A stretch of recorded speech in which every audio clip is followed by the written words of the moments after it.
Every chip you have ever used was carved by a gas you have never heard of, hissing into a sealed chamber at near vacuum pressure, etching patterns so fine that a single stray molecule in the wrong place can destroy an entire wafer worth tens of thousands of dollars. China makes the chamber. China makes the tool. But the gas that does the actual cutting? For the hardest cases, that still comes from somewhere else. You might assume gases are a commodity. Just atoms, just chemistry, just buy them off the shelf. That assumption is exactly the one this supply chain was built on, and it is wrong in a very specific and expensive way. The reason comes down to a number so small it barely feels real. Parts per billion. One wrong molecule per billion. Correct ones can kill a transistor junction, collapse a yield curve, and turn a wafer run into scrap. That is not a materials science curiosity. That is the specification the entire supply chain has to meet. Every batch, every cylinder, every day. Here is what makes this more than a chemistry story. Etch gases are not a capital purchase. They are a consumable. Every single wafer run burns through them. Not once per tool install, not once per fab build. Every run, every day, for as long as the fab operates. That makes the gas supply a recurring choke point, not a one-time risk. The leverage renews itself with every wafer. By the time you finish following this cylinder from the fab manifold back through purification, synthesis, and feedstock to the foreign plant where the process knowledge lives, you will understand what makes a gas fab grade versus scrap, where China's domestic gas industry has genuinely caught up, and where it has not. You will also understand why the gap that remains may not close even if China solves the bulk chemistry. Because this is not really a story about gases. It is about who sets the purity ceiling, because whoever does that sets the rules for every node shrink that follows. The gas arrives at the fab manifold already certified. But certified by whom, and against what standard? Lam Research builds the etch chamber, but the chamber is only as good as what you feed into it. China can make nitrogen trifluoride at scale. So what is the exotic gas that almost nobody is talking about? Those three questions are the thread.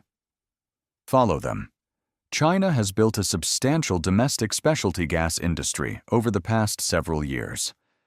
Bulk and mid-tier etchants, nitrogen trifluoride, hydrogen fluoride, chlorine, hydrogen chloride, are now largely supplied from within the country. Companies including Juhua Group, Huate Gas, and Kemeite have reported significant capacity expansions in bulk and mid-tier specialty gases. That is real. That is not a rounding error. And yet, the story does not end there, because volume is not the constraint. The constraint is purity, and purity at this level is a categorically different manufacturing discipline from producing the same molecule in industrial quantities. Think about water, tap water, distilled water, and the ultra-pure water used inside a semiconductor fab are all chemically H2O, but ultra-pure fab water is filtered to the point where it barely conducts electricity, a process that requires specialized membranes, ultraviolet treatment, and constant real-time monitoring. The molecule is identical. The discipline required to produce it at that standard is completely different. The same principle applies to etch gases. Nitrogen trifluoride exists at industrial grade, electronic grade, and semiconductor grade. Each step up the purity ladder does not just require cleaner feedstocks. It requires different reactor design, different handling protocols, and different analytical instruments to verify that the spec has actually been met. China has climbed the first several steps of this ladder faster than most analysts expected. The question is how far up the ladder the process demands go, and whether the climb gets steeper as you approach the top. Qualification timelines tell part of the story. When a fab qualifies a new gas supplier, it does not simply test a sample cylinder and sign off. It runs the gas through its full process of record, monitors yield across thousands of wafers, and validates that batch-to-batch consistency holds within the required tolerance. That process typically takes 12 to 18 months at an advanced fab. Switching suppliers is not a procurement decision. It is an engineering project. And that inertia cuts in both directions. It protects established foreign suppliers from easy displacement, and it means that even if a Chinese domestic supplier closes the purity gap technically, the qualification runway is long. Now follow the cylinder one step further back, to the purification plant where the gas gets certified. This is where the story adds a layer most people miss. To certify a gas as semiconductor grade, a supplier needs analytical instruments capable of detecting contamination at sub-parts per billion levels. Mass spectrometers, trace moisture analyzers, gas chromatographs, the kind of equipment that can find one wrong molecule in a billion correct ones and tell you exactly what it is. The global market for high-end gas analytical instruments at that precision level is concentrated among a small number of manufacturers in the United States, Germany, and Japan. The gas supply chain has a metrology supply chain inside it. Industry structure and trade reporting suggest that China's domestic gas companies, while investing heavily in analytical capability, rely in part on imported instruments for the tightest metrology on exotic species at leading-edge specifications. That is not a confirmed, independently verified finding with a precise market share attached to it. The evidence is reasoned inference from industry structure. But the layers go deeper than the gas itself.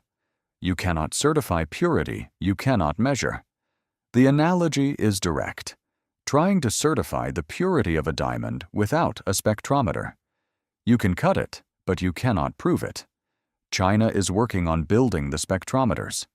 But instrument making at that precision level has its own decades-long learning curve, its own accumulated process knowledge, its own qualification ladder. The dependency does not disappear because you decide to address it.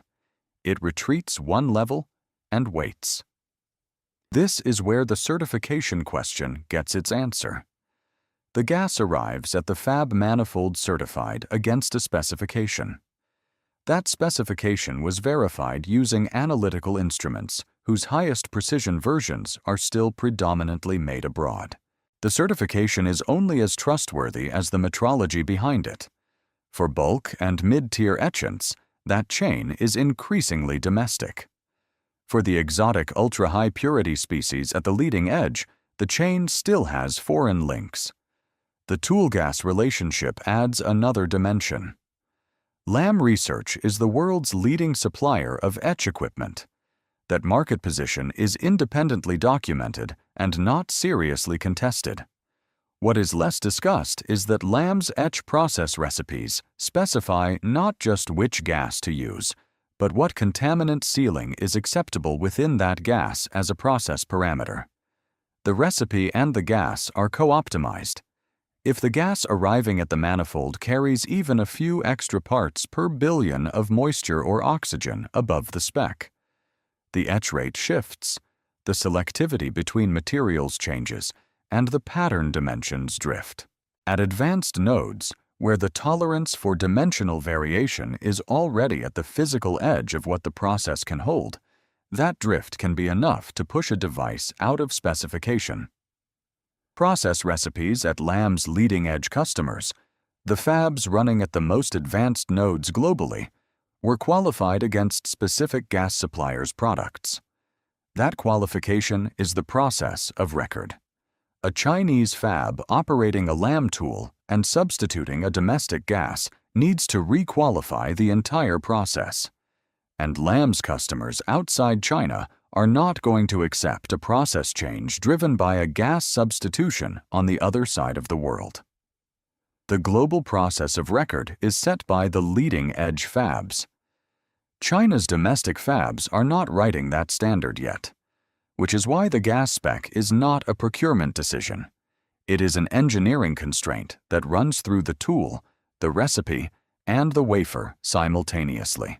Beyond nitrogen trifluoride and the common fluorine-based etchants, advanced node processes use a subset of exotic halogen compounds whose synthesis chemistry is more demanding, whose precursor supply chains are narrower, and whose purification science is concentrated among a small number of foreign specialty gas firms. These companies have not been reported to share their synthesis or purification processes for the most demanding species. The chemistry itself is not secret.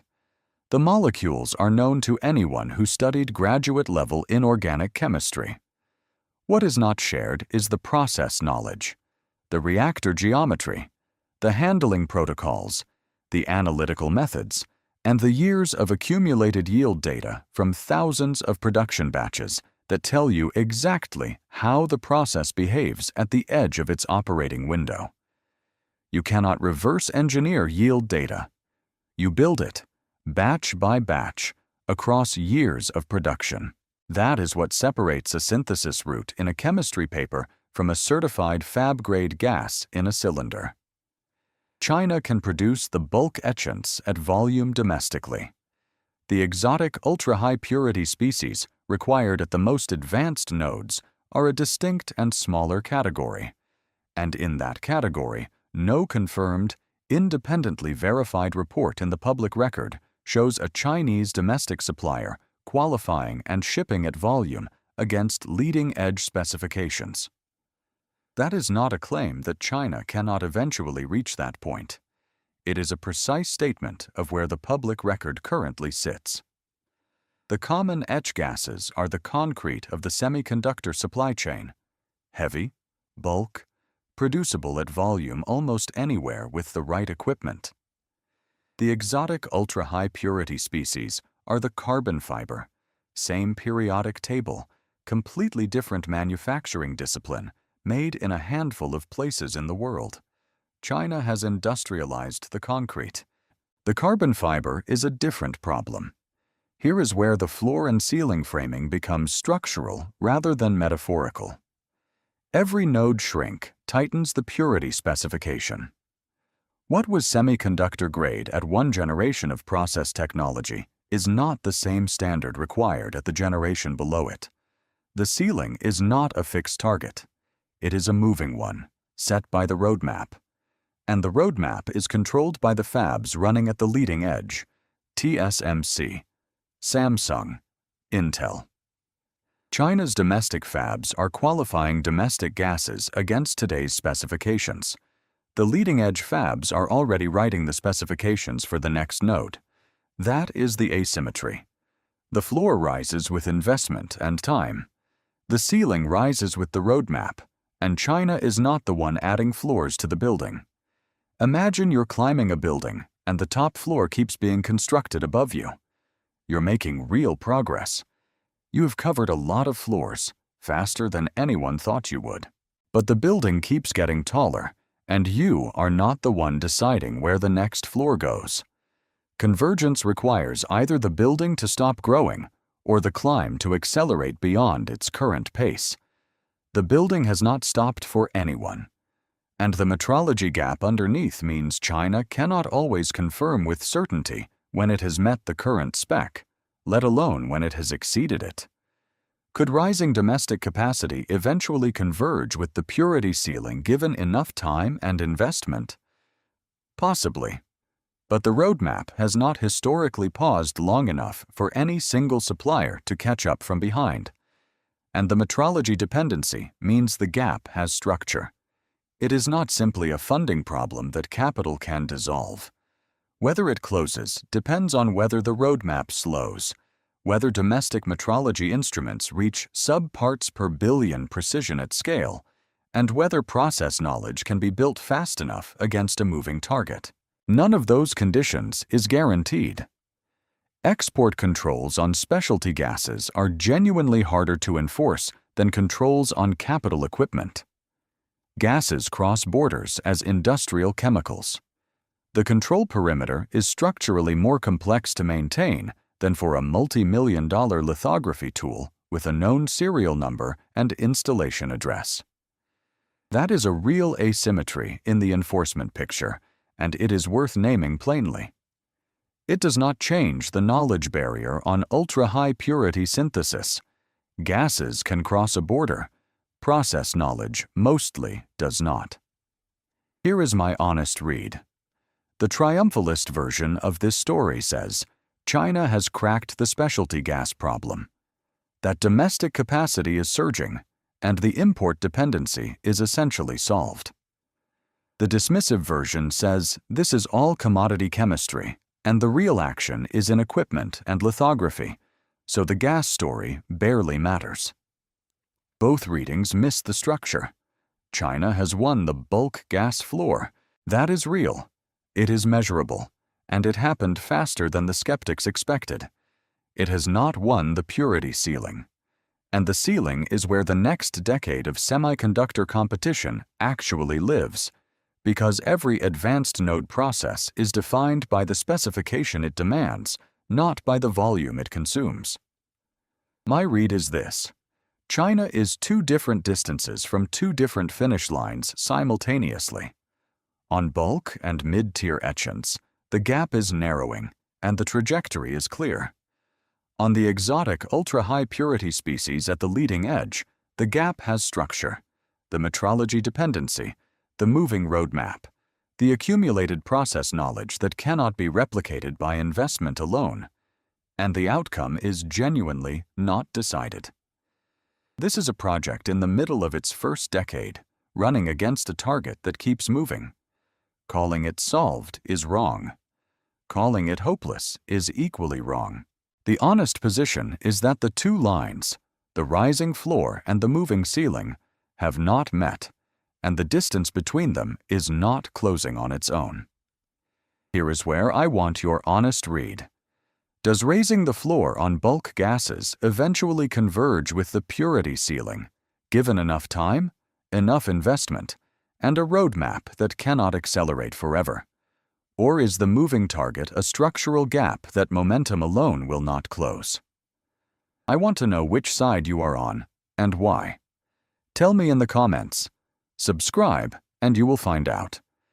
I am tracking each node in this supply chain as the qualifications happen, and I will tell you the moment the story changes.